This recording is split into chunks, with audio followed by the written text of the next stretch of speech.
शिक्षा विभाग में ऑनलाइन अटेंडेंस के साथ तमाम ऐसे कार्य जोड़ दिए गए हैं जो कि शिक्षक उन पर एग्री नहीं है। लखीमपुर खीरी के बिजुआ ब्लॉक में इस समय मैं मौजूद हूँ, हमारे साथ शिक्षक समाज के लोग हैं। प्रभाकर जी, क्या आजकल विरोध चल रहा है, शिक्षक किस बात पर तैयार नहीं है? देखिए, शिक्षक समाज की जो बात है वो बहुत गलत तरीके से प्रचारित की जा रही है।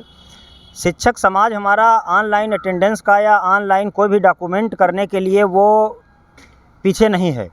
हम लोगों ने अपने सब संसाधनों से, चाहे प्रेरणा का काम रहा हुआ हो या दीक्षा का काम रहा हो, हम लोगों ने बढ़ चढ़ के हिस्सा लिया और विभाग की किसी भी योजना को पीछे नहीं होने दिया। मूर्त रूप से विद्यालय में लागू करने का प्रयास किया। हम लोगों का ऑनलाइन अटेंडेंस का विरोध नहीं है, उसमें खामियों का विरोध है कि हमें राज्य कर्मचारियों की तरह 30 ईएल उन्हें मिलती हैं, हमें ईएल नहीं है। हमें 12 सेकेंड सैटरडे हैं, 12 द्वितीय शनिवार हैं, वो हमारे पास नहीं है। 14 आकस्मिक अवकाश में हमसे कहा जा रहा है कि आप ऑनलाइन अटेंडेंस का धरातल पे उसे उतारिए और उसे देखिए और 8:45 से 9 के बीच में आप उपस्थिति दीजिए। 9:01 पे अगर आप विद्यालय जाएंगे तो आपका वेतन कट जाएगा। हाफ सीएल की व्यवस्था हमें है नहीं। खामियां ये हैं। हमारा संगठन प्रशासन के साथ बैठ के बात कर रहा है। ये आज सारे संगठन एक होके कई जिलों में समन्वय समिति बनाई गई है। हमने विकास क्षेत्र बिजुआ में सबसे पहले इसकी पहल की है और राष्ट्रीय शैक्षिक महासंघ के अध्यक्ष बड़े भाई श्री कुलभूषण त्रिवेदी जी को हम लोगों ने समन्वय समिति का अध्यक्ष बनाया है।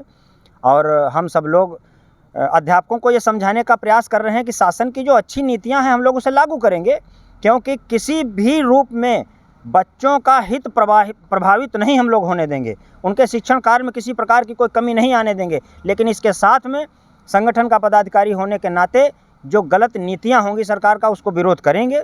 और हम लोगों का भी अपने प्रदेश के संगठन के इंतज़ार में हैं कि बैठकें चल रही हैं, प्रशासन के साथ बैठकें चल रही हैं, किस तरीके से वो हम लोगों को दिशा निर्देश देते हैं। क्योंकि हमारे यहाँ 55 संकुल शिक्षक हैं, उन्होंने इस्तीफ़ा दिया है।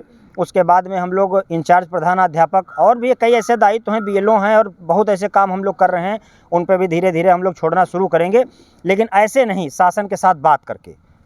हमारा 80 किलोमीटर दूर, 100 किलोमीटर दूर अध्यापक रहता है, 50 किलोमीटर दूर अध्यापक रहता है और वो कल कोहरा होगा, किसी का रास्ते में एक्सीडेंट हो जाए तो हम उसको देखेंगे पड़ा है, लेकिन हमारी एब्सेंट लग जाएगी, इसलिए हम रुकेंगे नहीं। ये सारी मानवताएं ख़त्म होती जा रही हैं। अध्यापक को रोबोट बनाने का प्रोग्राम है, कंप्यूटरीकरण किया जा रहा है। हम लोगों का इस बात का विरोध है। अध्यापकों को रोबोट बनाया जा रहा है, कंप्यूटरीकरण किया जा रहा है, इस बात का विरोध है। हमारे साथ राष्ट्रीय शैक्षिक महासंघ के ब्लॉक अध्यक्ष बाबू कुलभूषण जी और इस समय जो समन्वयक समिति बनी है उसके अध्यक्ष हैं। अध्यक्ष जी, ये बताएं कि जो विरोध है इस पर तमाम जगह से इस्तीफे आ रहे हैं, आप क्या कहेंगे, ये कहाँ तक सही है? जो टीचर कह रहे हैं हमको रिमोट बनाया जा रहा है और हमें मानवीय संवेदनाएं कम होती जा रही हैं। हाँ, ये बहुत हद तक सही है, पूरी बात सही है, क्योंकि हमारा टीचर जो है एक काम एक समय में कर सकता है। अगर आप उससे 3 टाइम की हाजिरी भी लेंगे और उससे 3, 4, 5 काम भी लेंगे तो अध्यापक कहाँ से करके देगा आपको। इसलिए हम लोग उसी स्वाभिमान के खातिर इसमें जुड़े हुए हैं और कहीं भी पीछे कदम हटाने का कोई विचार नहीं है। सरकार से वार्ता करने के बाद अगर हमें कोर्ट जाना पड़ता है तब भी हम लोग कोर्ट जाएंगे, निर्णय लेके ही रहेंगे। सरकार से आर पार की लड़ाई है। लड़ाई सिर्फ इस बात की है कि शिक्षकों के जो आपस के रिश्ते हैं वो ख़राब होंगे। कि इनका कहना है कि कहीं कोई एक्सीडेंट अगर हो जाता है तो निकल रहे हैं तो उसका नहीं, पहले हाजिरी इनको अपनी लगानी होगी। हमारे साथ पूर्व माध्यमिक शिक्षक संघ अध्यक्ष वीरेंद्र जी हैं। वीरेंद्र जी, क्या मामला है? विरोध जो है ये तमाम लोग कह रहे हैं, अधिकारी कह रहे हैं कि वो समझ नहीं पा रहे हैं, कि क्या शिक्षक समझ नहीं पा रहा है या कहीं गतिरोध और आ रहा है? ये अध्यापकों की जो इमेज है उसको जानबूझ करके धूमिल करने का एक प्रयास है। अध्यापक को अध्यापक ना रहकर उसको मशीनीकरण उसका किया जा रहा है। मशीन कभी जो है मानवता नहीं समझती है।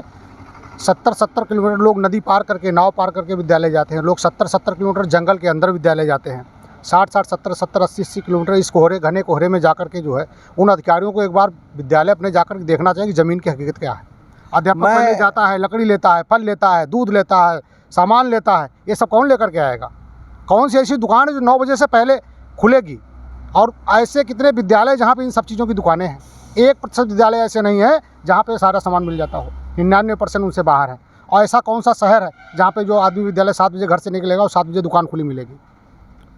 ये वीरेंद्र जी हैं जिनका स्कूल नदी के किनारे है। आप तमाम झंझटों से और इन सब को पार करके स्कूल भी संचालित करें, शारदा नदी के किनारे। थोड़ी वहाँ की परिस्थिति बता दीजिए, जो लोग देख रहे हैं उन्हें पता चले कि कैसे एक टीचर निर्वाह करता है अपनी ड्यूटी। हमारे जनपद में 100 से अधिक ऐसे स्कूल हैं जो जंगल किसी सीमा के अंदर है, जो हमारी बफर जोन है दुधवा का, उसके अंदर पड़ते हैं। और कम से कम 100 विद्यालय ऐसे हैं जो नदी और नालों के पार, जहाँ लोग पूरे वर्ष लगभग नाव से जाते हैं। तो महोदय से एक बार ये जानकारी की जाए कि उन विद्यालयों में ऐसा कौन सा मशीन का यंत्र है जो अध्यापक को ठीक 9 बजे विद्यालय पहुँचा देगा। कभी तो लेट होगा वो, कभी तो किसी काम में फंसेगा, कभी तो मोटरसाइकिल उसकी पंचर होगी, कभी तो किसी का उसके साथी का एक्सीडेंट होगा, कभी तो वो बीमार होगा। क्या छूट उसके लिए है। ऑनलाइन अटेंडेंस के साथ ये सारे कागजात जो हैं तैयार ऑफलाइन भी किए जाएंगे। पिछले 1 वर्ष के अंदर हमारे 80% अध्यापक जिनका पावर 0.25 था, उनका 2.25 हो गया है। मतलब ये मोबाइल पर काम करते करते, ये लॉजिकल नहीं। आप कभी मेडिकल पर बैठ जाइए, किसी चश्मे की दुकान बैठ जाइए और टीचर के चश्मे नाप लीजिए आप। ये 4 इंच का, 5 इंच का, 6 इंच का मोबाइल, इस पर इतने 500-500 बच्चों की फीडिंग, एक फीडिंग 100 बार की गई है। ये उन लोगों को कौन बताया कि एक बच्चे की फीडिंग करो, 1 घंटे बाद जब दोबारा उसका फ्रेश होता है वो बच्चा फिर से बाहर आ जाता है डीबीटी की। हमारे साथ महामंत्री हैं राष्ट्रीय सचिव महासंघ के। क्या इस मामले में क्या कहेंगे आप? जैसे देखिए, ऐसा है कि शासन का जितना भी कार्य आया है वो हमारे शिक्षकों ने जो है किया है, और अपने मोबाइलों से, अपने संसाधनों से किया है। ये एक प्रशंसनीय प्रयास भी रहा है हमारे विभाग का, हमारे शिक्षकों का। लेकिन कुछ ऐसे संशय हैं जिससे ये लगता है कि हमारे हित प्रभावित हो रहे हैं।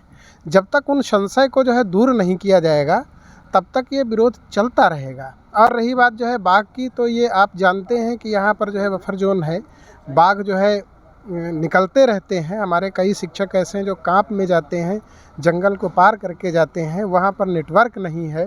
तो बहुत सारी चीज़ें हैं, बहुत सारे इश्यू हैं जहाँ पर टीचरों को ये लगता है कि हमारे हित जो है वो प्रभावित होंगे। तो उन पर जो है बात होनी चाहिए। जब तक बात नहीं होती है तब तक विरोधाभास तो रहेगा ही। जो प्रशंसा के काबिल है वो प्रशंसा भी की जानी चाहिए शिक्षकों की। ऐसा नहीं कि उनको दोषारोपण ही करते रहेंगे। बहुत सारे ऐसे काम हुए हैं जो कि जो है प्रशंसनीय हुए हैं। हम लोगों ने बहुत ही कम समय में अपने विभाग को डिजिटलाइजेशन किया है और आगे भी करेंगे। लेकिन जो संशय हैं, जो हमारे हित हैं, वो प्रभावित ना हो, बस यही जो है हमें अपेक्षा है सरकार से, प्रशासन से, कि वो हमारी पीड़ा को समझें। और हम तो हमेशा काम करते रहें और करते रहेंगे और सुरक्षित भी रहें। ये नहीं है कि वो हम रास्ते में आ रहे हैं और कोई दिक्कत हो गई है तो हम किसी से कहने वाले नहीं, क्योंकि मशीन जो है वो किसी की नहीं सुनती है। बस ये है अपेक्षा कि इस पर बात होनी चाहिए और सहमति होनी चाहिए।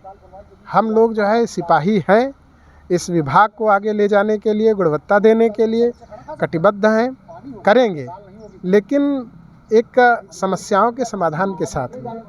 जी, हमारे साथ ये जिम्मेदार लोग थे जो बेसिक शिक्षा विभाग के संगठन के लोग हैं, और इन सब के बीच तमाम टीचर भी हैं जो उन सब का यही कहना है कि हम गुणवत्तापूर्वक शिक्षा भी दे रहे हैं, हम वो डिजिटलाइजेशन भी कर रहे हैं जिसकी सरकार अपेक्षा भी कर रही है, लेकिन टीचर भी मानव है और मानव को मशीन ना बनाया जाए। लखीमपुर खीरी से दैवी पीटा वॉइस के लिए मैं अब्दुल सलीम खान।